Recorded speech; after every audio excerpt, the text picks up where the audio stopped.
The scriptures from the time of Epiphany focus for 2 Sundays on baptism, as we celebrated last week, and then the response to baptism in terms of discipleship.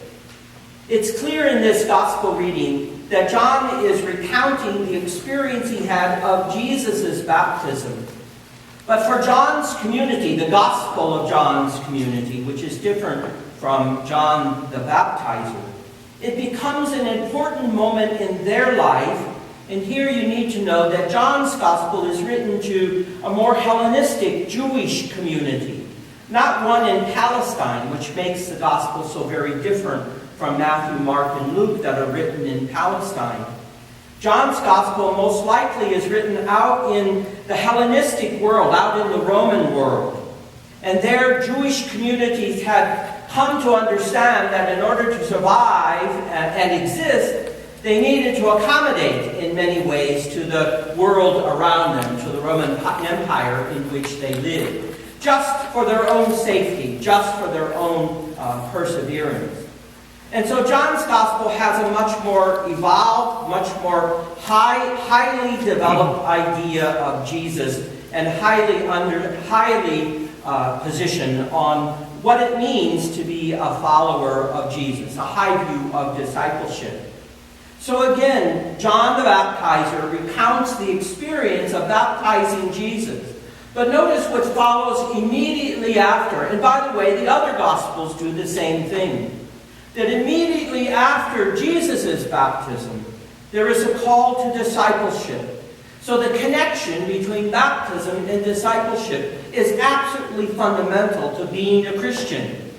Whether it's to the ritual doesn't matter, but to the idea that in baptism we are joined to Jesus' life, death, and resurrection. That is at the foundation of who we are. And if you remember last week, I suggested that it means that everything that we do, every commitment that we have, every value that we hold, everything that we have is related to that encounter with Jesus and the example of Jesus, who leads us always back to God. Because remember, Jesus proclaims not a kingdom of himself, but Jesus proclaims the kingdom of God, the reign of God. And so it's always directed back through Jesus to God. Who is God? Remember how we say it? God is slow to anger, rich in mercy, steadfast in love, abounding in kindness.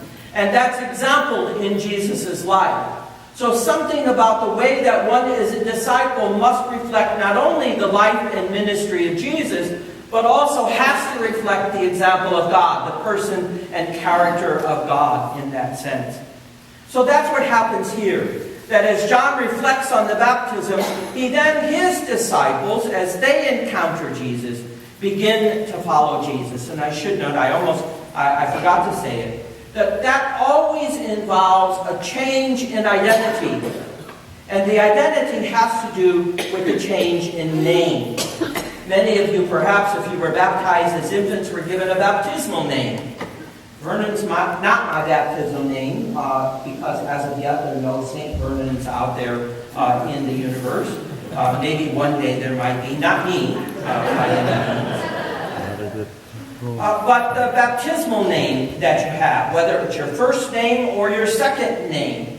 And that baptismal name was always given in the long tradition of Christianity to indicate this changed position that one has with reference to discipleship and one's identity with Jesus. Remember how it goes with Paul? Paul was not Paul, but Saul, his original name. But once he encounters Jesus and experiences his conversion, his name is changed to Paul. Here you hear it too. Simon. Simon, who was known as Cephas, now is to be Peter. And so there's a change always in name. Again, signifying not just what happened to these people back in the first century, but what is intended for all of us. That there has to be a change in identity.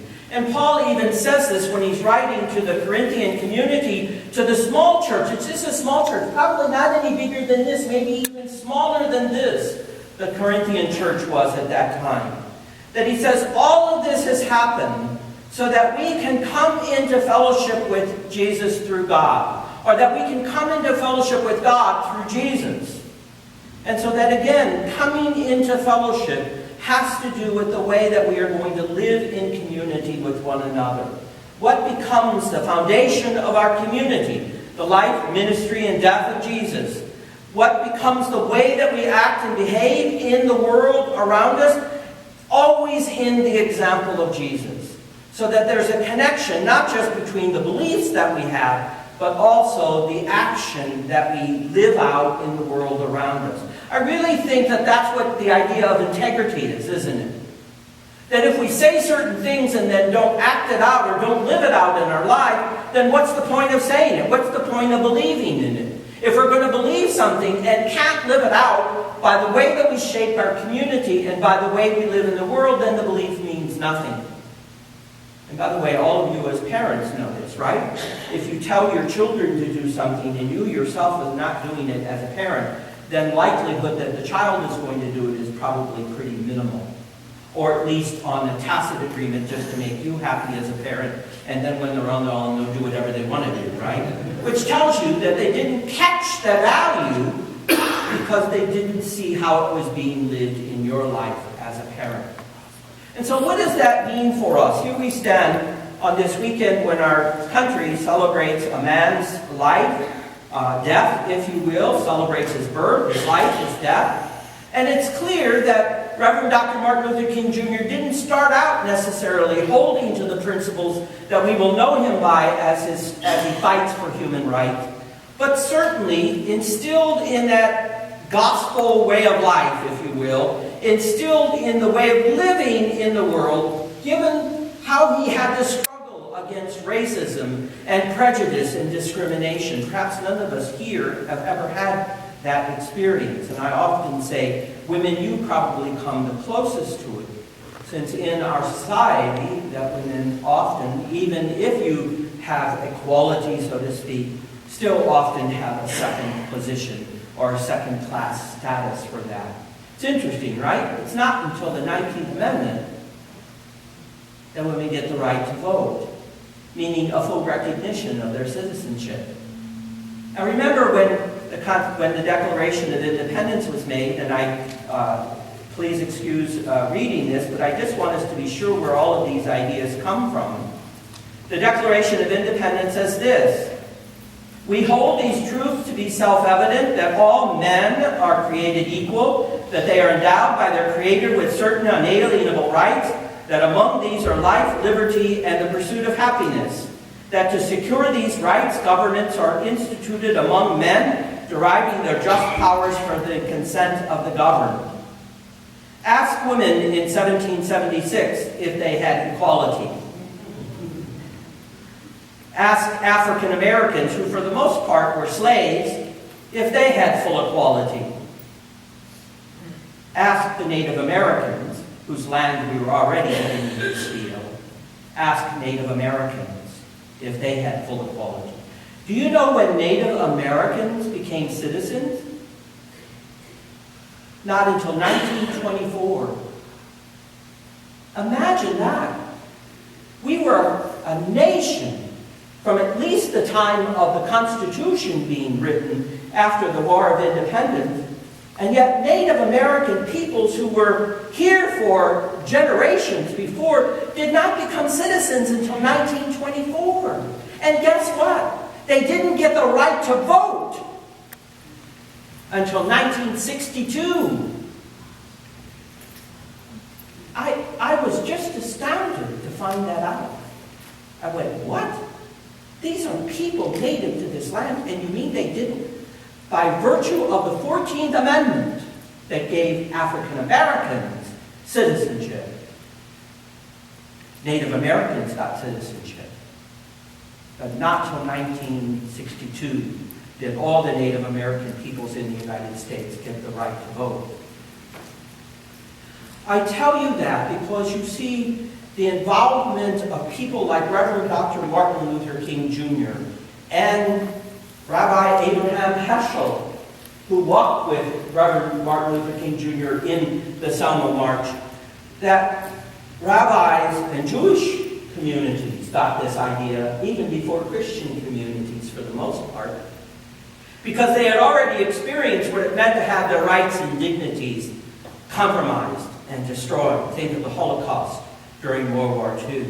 And so the cause of freedom and the cause by which we fight for equal rights and the protection of human dignity comes out of that already the sense of laws and violence being done. Maybe that's why it's so hard for us white people to get this, because we probably have not had too much violence. Unless you were Irish, Catholic, or Polish, or Slavic, Orthodox. We all know instances and times and situations in our country through the 1940s, 20s, 30s, 40s, 50s, when people of different ethnic persuasions could not even apply for jobs. It's not until the presidential election in 1960 that Catholics could even think about becoming president, because there was such a strong bias and prejudice and sense of discrimination. I remember going to St. Peter's Church, I think the name of it was, just a block from Independence Hall in Philadelphia, and passing it on the street, not even knowing it was a Catholic church, and wondering why I had to go in the back alley in order to get into the church. Here in the city of brotherly love, where the Declaration of Independence had just said that everyone had equal unalienable rights, knowing that Catholics in the city of Philadelphia couldn't worship openly. Knowing even, right, within the Mormon community, the movement out of Illinois to Utah came as a result of being the recipients of violence and hatred and prejudice against, as to why Mormons moved from Illinois to Utah to find a place where they could enjoy freedom and respect for their rights. We need to think of that too. So in the sense, why am I talking about this on this particular weekend? Because I want us to be clear that when we are claimed by Jesus and are to take him as the model that points us to God, that it necessarily means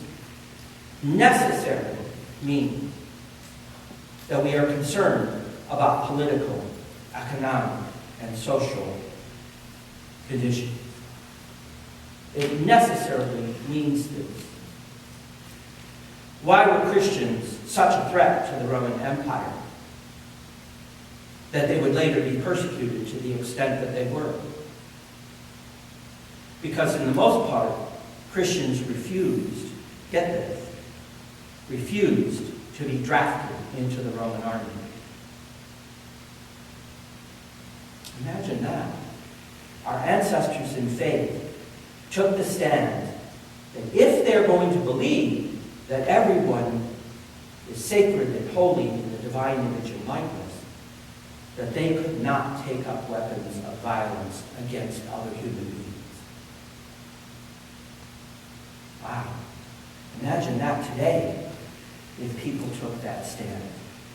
And some of us may have been involved in the protest against Vietnam, the war in Vietnam, or the war against Kuwait and Afghanistan. Maybe some of us did that.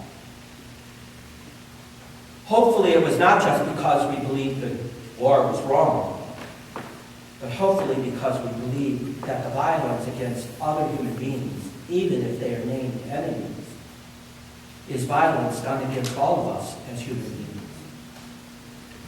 And we need to understand that. And that's what Reverend Dr. Martin Luther King Jr. understood, what people even like Gandhi understood, what people like us as Christians need to understand.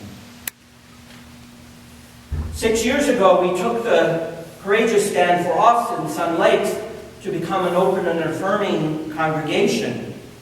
We spent a whole year studying this, reflecting on it, and it did not come easily for us, because we know that some of our own friends and community members left because they could not support us becoming an open and affirming congregation. And if you remember, I believe this is true, that we took that stand even before marriage equality became the law of the land. Because we believe, I hope we believe, that equality should not be limited to a few, but equality is for everyone. And I need to tell you that the vigilance, even in this regard, has to be real for us today, because there are already moves being taken in our country to reverse that decision of the Supreme Court.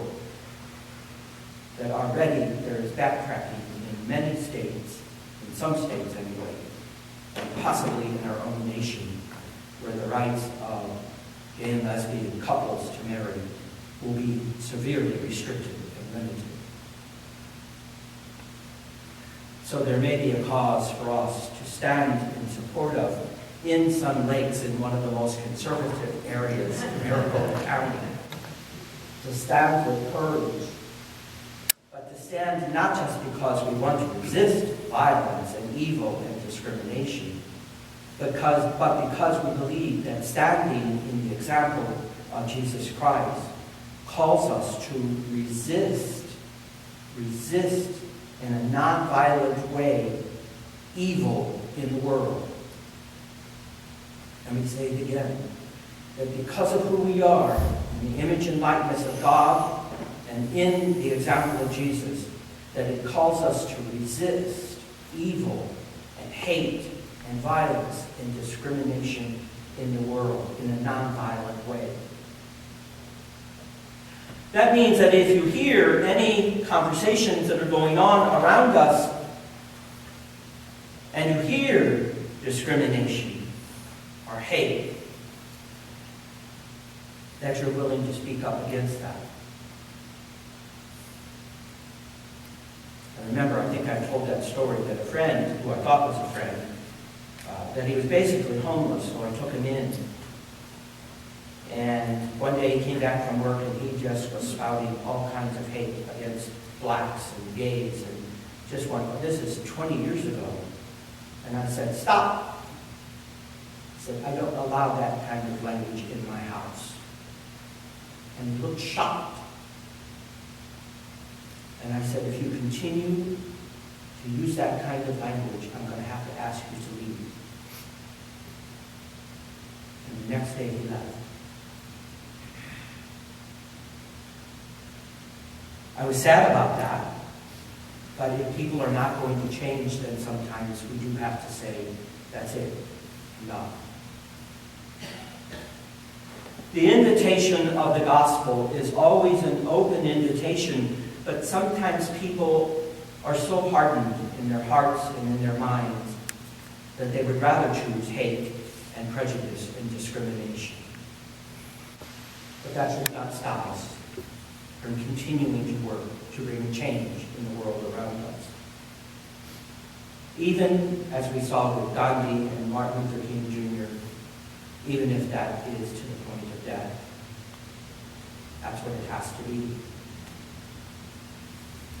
Hopefully here, on this weekend, as we in a moment will renew our covenant as open and affirming congregation, that we will be able to stand in solidarity and communion, not only here, but with people in the larger community that may not know that we are open and affirming, that we are willing to share that with others and be an example of what it means to be inclusive, to be respectful of the dignity of others, and to always be open to embracing even those who might disagree with us, in the hope that together we'll build a world founded on God's shalom, on God's peace, and on God's love and compassion.